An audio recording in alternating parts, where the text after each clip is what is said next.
Hi, I'm Lou with a special episode of My Car Story. Today, a car that I've been looking forward to riding in, and I want to share it with you. First time I'm in a 2017 Ford GT. So with that being said, let's go see our friend Randy Smalley.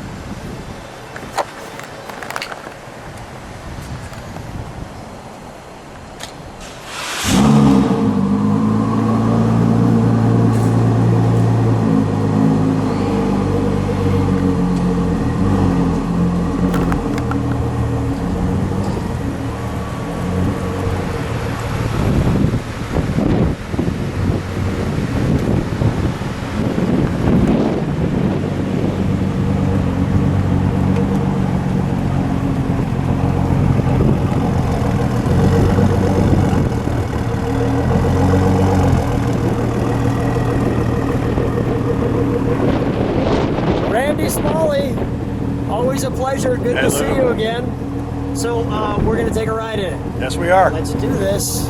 Let's just give them the overall outside view.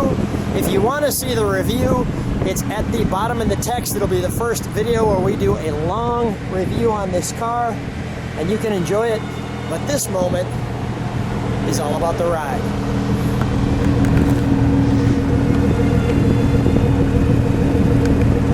How do I push that open? There we go. I gotta show that.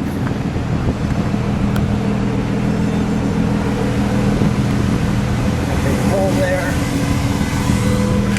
You shared with me, I stick with it before. Yeah. Yep, sure.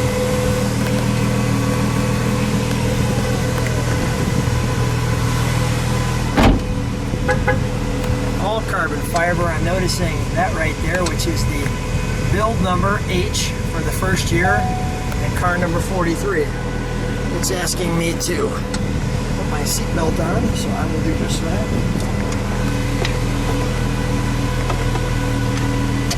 As we buckle up.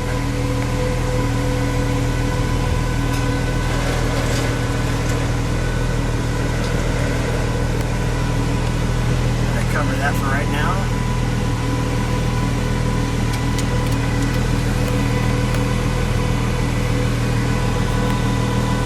Vehicle is on.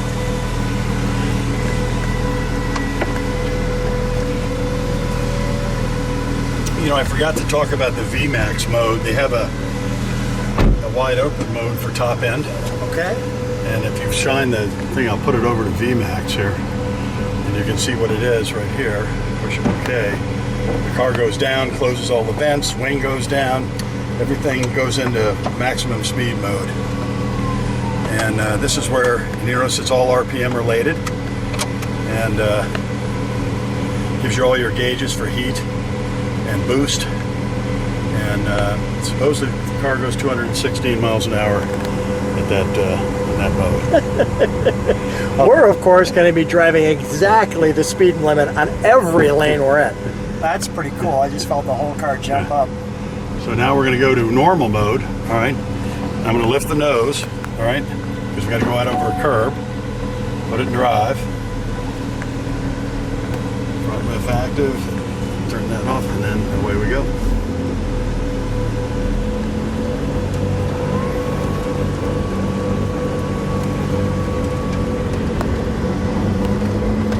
Wonderful. Alcantara up on the ceiling here. Drop the nose back, put the windows up so we don't hear all the air noise. Here too, look, you put your hand up there. So it turns out that's the only part of the car that's not carbon fiber, and the reason it isn't is because of they needed it for, and I'm not really understanding this completely, but like a radio plane, so that the radio would work properly. With carbon fiber, there was no reflection for the antenna. This is in regular mode? This is normal mode, yes. It's got a nice sound. Yes. Turbocharged V6. And as again, you can see all the controls are here on the dash: wipers, flashers, turn signals. So you never have to remove your hands. Is there anything up here? Any RPMs or anything? When you get to the RPM limit, this is where it flashes up first. So it flashes up there. Gives you a shifting mode. See, that's what I was talking about, everybody taking pictures. Well, we're going to see that firsthand. There's out the mirror. Look at the wing out the mirror.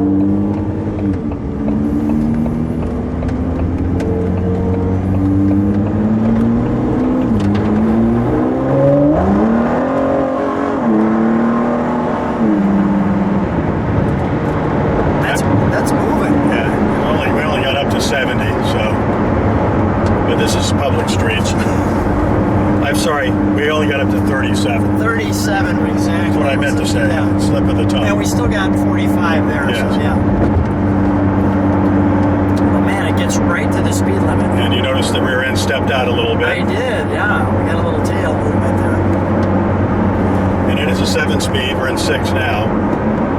See, it doesn't even want to stay in 7th. It keeps wanting to come back down. It's saying no, not right now. How long did it take you to understand this steering wheel?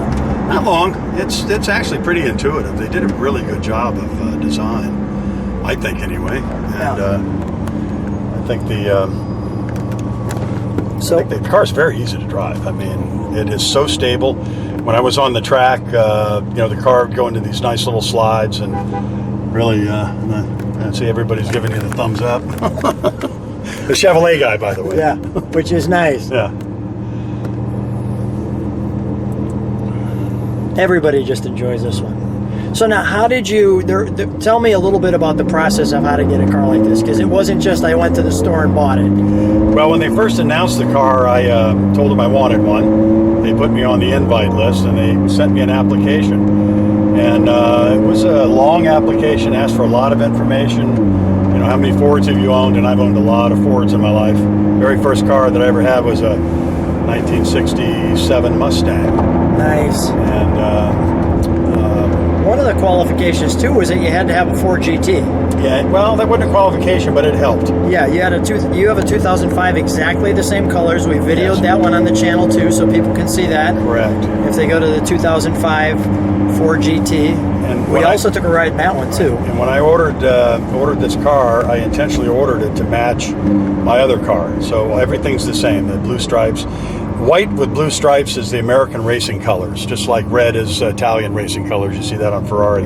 Silver is Germany. England is British racing green. And I believe France, I think, is yellow. And so these are the American racing colors, white with blue stripes. And that's one of the reasons So I did how it. did this whole car thing kind of start with you? What got you to be such a car guy? My father always said to my brother and I, "What's wrong with you guys? Why are you so into these automobiles?" And I reminded him that when I was about 6 years old, living in Chicago, he used to take my brother and I out to O'Hare Speedway, watch all the jalopy races out there. And he used to take us out to, there was a road course out there somewhere, that name slips my mind, and he used to take us out there. So we kind of grew up loving cars, and and here I am. This is it. This is it. Yeah. Plus, I was in the automotive business, so it never left me. My dad used to say our family has gasoline in our veins instead of blood. There you go. Unfortunately, it's not a good place to do kind of a test drive around here. We're in a downtown city, and it's a lot of traffic. And Do we have any spot of highway somewhere close? Or? I-95, which is probably worse. All right, yeah, parking lot. Yeah. So it's kind of unfortunate we can't go to a better place, but you kind of get the feel of it. I wish you had been here when we had it out at the racetrack and tracked it, because it was pretty impressive. The rear wing, when the wing deploys and you're at speed and you brake, the wing inverts into an air dam to slow you down. It also drives the rear of the car down for better tire traction.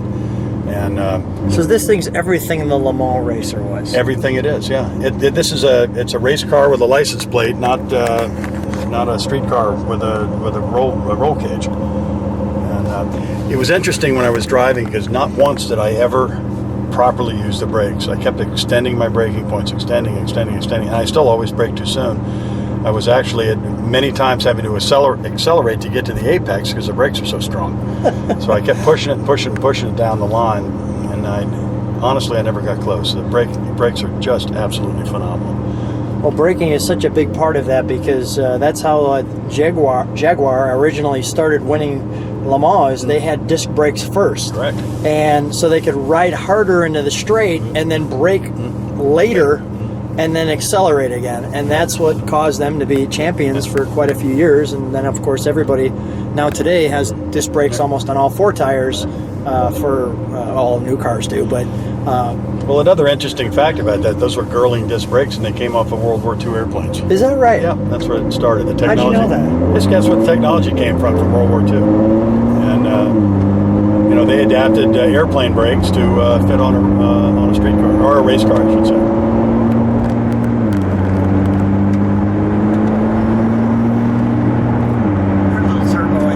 Yeah, it's a 7-speed transmission, a ZF, and it can be manually shifted. I can downshift it.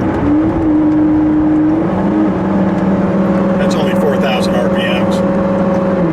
That sounds great. I like the way you said that, only 4,000 RPMs. Right.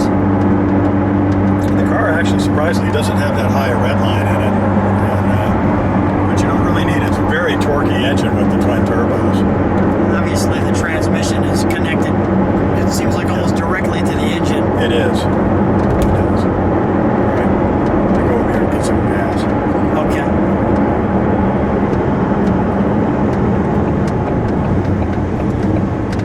Okay. So I guess I'm embarrassed to tell everybody that we're almost out of gas. We got to take a little pit stop here and buy some gasoline. I'll walk around the car, do a final wrap up. The car. What kind of gas you have to put in this? Whatever the maximum octane is. Okay. Where we are, it's 93. Out west, it's 91. It'll run on either, and the computer adjusts accordingly. You can probably put inferior, but with a turbo engine, you never want to put low octane fuel. Turbo lag? There is no turbo lag. That's great. They have some. I don't know how this technology works, and I might even be wrong about this, but they have some sort of diversion thing that keeps the turbo spinning. I think it actually puts some fuel into the exhaust when you're on deceleration to keep them up, because there is no turbo lag. If you saw, back there when I stepped on the throttle, we were going 20. Yeah. And bang, instantaneously it was instantaneous. Spun the rear tires and felt more supercharger than turbo. Kind Yeah, of. I mean, it felt that. Yes. I heard it, but it felt it. Well, and these are Sport Cup Pilot Michelin tires to 2, and Sport Cup 2 Michelins, which are basically race tires for the street. They're only good for about 3,000 or 4,000 miles, which is, And the way you're driving, about 1,000 miles. Well, maybe. I put the Hertz on them at the racetrack. I mean, I saw black all over this car. Yeah, they're getting to be. I'm going to keep the camera going because I just want to see people's reaction when you gas in a car like this. Okay, you will. So I'm going to come around the corner here. I'm going to raise the nose. Okay. Nose raising. So that we can drive over here without. And the gas tank is on the driver's side. And you got to park away from the post so you can get out the door. Okay, yeah, right. That's something most people don't think about. So we're going to park. When I turn it off, the nose is going to drop automatically because it's hydraulically controlled by the engine. So, okay. I push here, and the door swings open. Right. And I saw how you get out of it. And feet first. And then push myself out.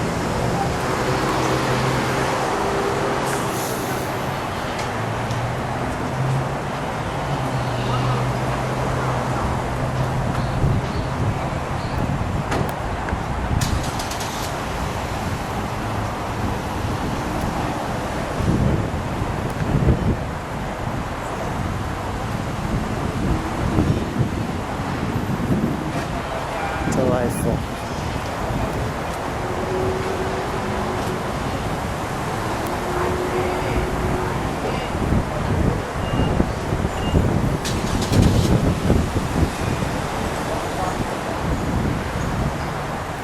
Another nice feature of this is it has Ford's capless fuel system. Ford doesn't use fuel caps anymore. It has a special device in there. You just pull it up, plug in the hose, and away you go. It's much better than having to deal with a fuel cap. And the tank doesn't hold a lot of fuel. They don't expect you to be going on any long distance touring in this car. So we'll see how much it actually has. There you go. Perfectly matching. I did that for your benefit. Yeah. I wore the blue and the white so I could look good for your car here. Close enough. Even the venting here.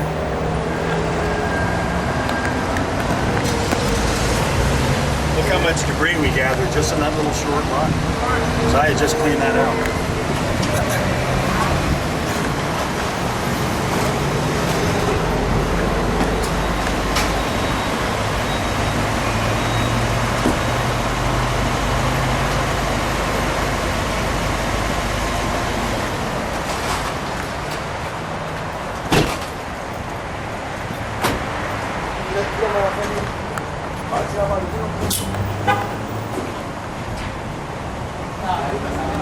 Yes. Yes.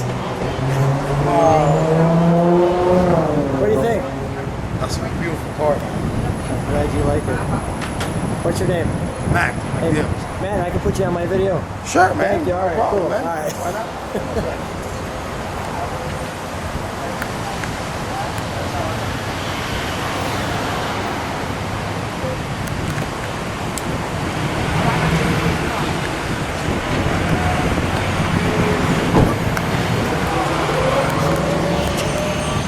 I'm glad I kept that video rolling.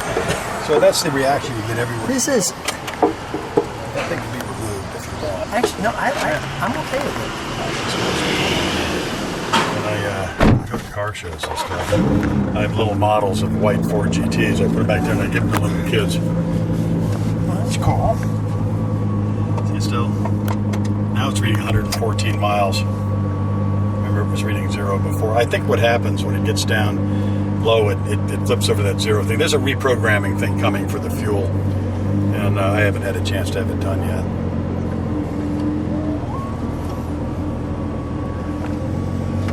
So that's the kind of reaction this car gets everywhere you go. And, I'm still rolling for a little bit. I'm hoping we get the front spot there there. we go. Raise the nose.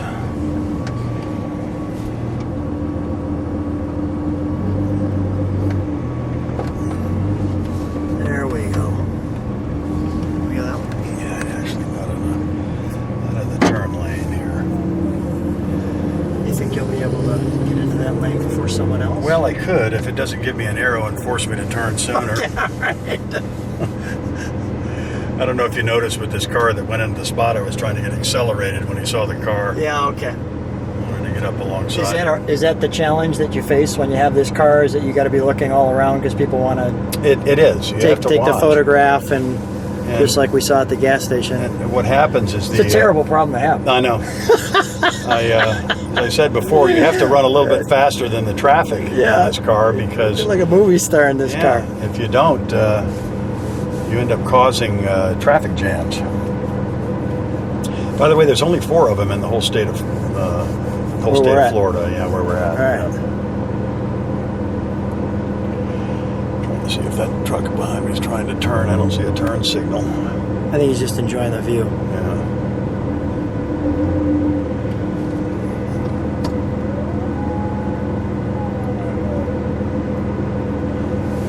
We actually are not in a good position because these cars are going to be last to cross our lane. Yeah, we'll see what happens. I'll turn right if I have to, but Okay. I prefer not.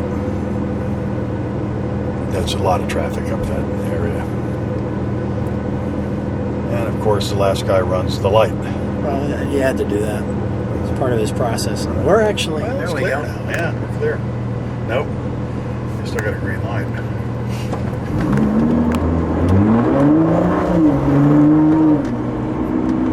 That was a piece of cake. Fairly easy. Are you able to put it in track mode while we're driving? Not while you're moving. Okay. But I can deploy the spoiler if Yeah, how do that's you what do you that? wanted to see. You can do it by doing the, let's see. Yes.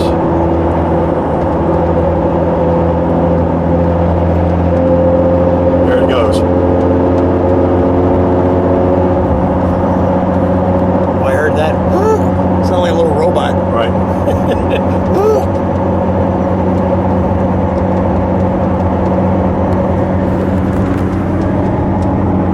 You know, it also has launch control. I'm going to put it back down.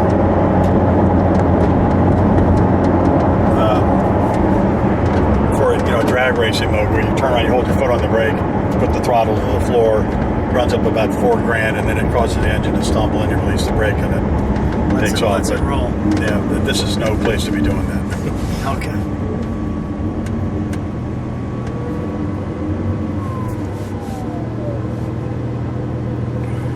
What would happen? I'm just curious, and we're not going to do it. But Right. what would happen when? What happens when you do it? The car just squats and takes off like a rocket. runs right to Redline and auto shifts itself. It's, It takes off like a rocket. And we smile. right, and we smile. Yeah, we smile. Well, the interesting thing, this car has a completely different feel than the old GT, which has a much torquier engine. So you kind of feel like you're being driven back in your seat more in the older car because of the torque. It feels like it's accelerating faster, but it's not. This car doesn't have that same sort of launch off the aircraft carrier feel that the other car does, but you'll suddenly look down, you're going 100 miles an hour. I mean, in a blink of an eye. And it is, in fact, faster than the older car, at least, stock mode to stock mode. That's amazing. And the aerodynamics in this car are so powerful that under the balance of performance thing that they use in IMSA and at Le Mans, the horsepower is cut by 200 horsepower because of the aerodynamics. It's amazing. And some of the other brands are doing fairly well because of the old body style, no aero, so they don't get dinged for any balance of performance for aerodynamics like the Ford does.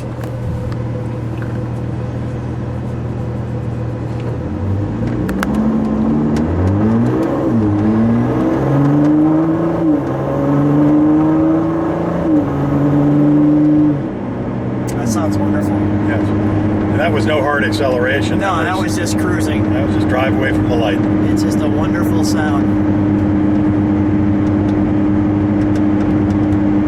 Well, Randy, I'm going to wrap this one up before we bring it all the way back to the garage. Thanks for being on My Car Story. If you like what you see, subscribe, hit the bell. You'll see all the other videos that I produce.